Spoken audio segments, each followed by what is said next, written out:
नामदेव महाराजांचा सुंदर अभंग आहे. पुष्कळ भूमीवरी उगवली तुळशी, अपवित्र तियशी म्हणू नये. काक विष्ठे माझी जन्मे तो पिंपळ, अमंगळ तयाशी म्हणू नये.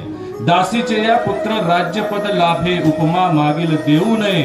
तैसा नामा म्हणे जातीचा मी शिंपी, उपमा जातीची मज देऊ नये.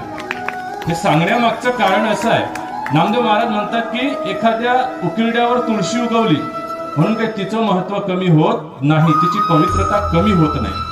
पिंपळ हा कावळ्याच्या विष्ठेमधनं जन्माला येत असतो, तरी सुद्धा आपण त्याचं पूजन करत असतो. एखाद्या दासीच्या पुत्राला राज्यपद लाभलं तर आपण काही त्याला दासीपुत्र म्हणत नाही. तसं नामदेव महाराज म्हणतात, मी शिंपी समाजात जन्माला आलो, पण या वारकरी संप्रदायाचा मी एक सेवक आहे, त्याच्यामुळे जातीची उपमा म्हणून मला कोणीही यापुढे म्हणू नका. आणि हेच जातीतलं जे आज विष